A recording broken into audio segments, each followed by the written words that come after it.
Buenas noches, soy Gemendrés Ospina, estudiante de Relaciones Internacionales y Estudios Políticos de la Universidad Militar Nueva Granada. A continuación, vamos a ver una contextualización sobre los diferentes conceptos de Estado que se vienen presentando a lo largo de la historia, cuáles son los más importantes y cuáles, a mi criterio, son los más aterrizados. Iniciemos desde una manera básica a mostrar que el Estado es una noción que se tiene sobre la manera de ser y de ser construida una comunidad humana. Esta es una de las teorías o conceptos más amplios que se tienen a nivel nacional. Pero vayamos desde el principio. Yéndonos a la raíz de la palabra Estado, etimológicamente lo vemos desde la voz latina status, cuando aparece por primera vez. Pero es realmente quien le da un contexto político Nicolás de Maquiavelo en su obra El Príncipe, cuando lo cita de la siguiente forma: los estados y soberanías que han tenido y tienen autoridad sobre los hombres fueron y son o repúblicas o principados.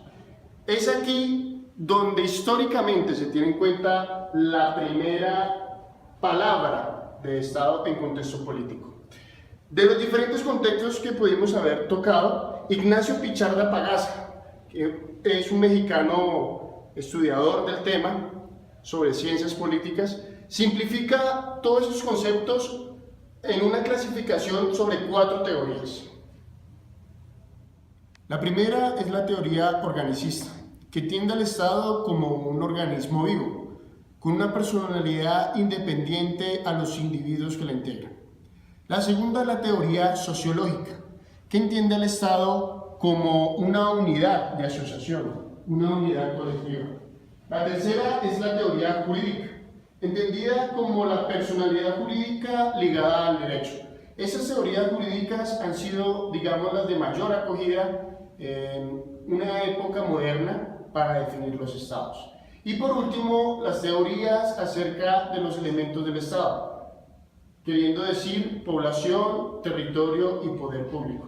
Es así como el doctor Ignacio Picharda Pagaza nos resume una clasificación en estas 4 teorías sobre los diferentes conceptos del Estado que se han presentado internacionalmente a lo largo de la historia. Con base a esto decidí extraer algunos de los conceptos más importantes a mi criterio a lo largo de la historia, que mostraban las diferentes posiciones de grandes estudiadores frente al concepto de Estado. Iniciamos con Karl Marx, que toma al Estado como un instrumento de dominio de una clase sobre otra, es decir, un concepto muy ligado al capitalismo y muy ligado a lo que nosotros conocemos como el dominio. Hans Kelsen lo definió: no son los hombres, sino únicamente un sistema de normas que tiene por contenido una conducta humana. Él, ya con ese concepto, lo empieza a alejar un poco de las teorías sociológicas. Hermann Heller lo denomina una unidad de dominación independiente con medios de poder propios, delimitado en lo personal y lo territorial. Es así como ya se empieza a hablar de la delimitación de un territorio para poder tener un Estado. Juan Bodino lo define: conjunto de familias y posesiones comunes gobernadas por un poder de mando. Thomas Hobbes: institución cuyos actos son asumidos por todos, utilizar medios de la comunidad para asegurar la paz y defensa común.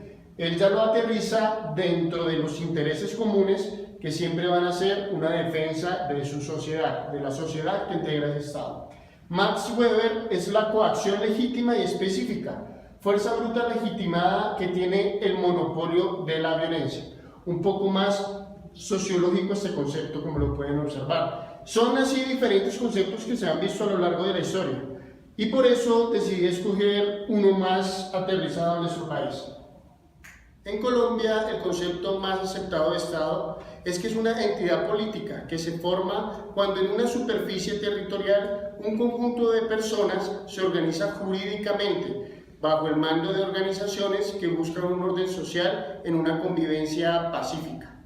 Si lo entendemos como estructura social, serían las relaciones humanas que allí se dan. Si lo entendemos como estructura del poder, nos referiríamos a las relaciones del mando entre gobernantes y gobernados. Eso implicaría un poder público en la sociedad.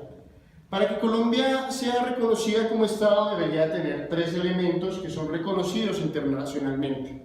El primero es la población, que se refiere al elemento humano. El segundo, el espacio físico donde ese elemento humano va a estar, que es entendido como el territorio. Y por último, la soberanía, que en pocas palabras significa ser reconocido internacionalmente como Estado. Colombia goza de este privilegio con la Organización de Naciones Unidas, que es donde la mayoría de países hacen parte y reconocen a otros. Ese es el concepto con el que más me sentí identificado porque resume y hace una configuración de las diferentes teorías propuestas por el maestro Ignacio, además de todos los demás exponentes a lo largo de la historia. Muchísimas gracias.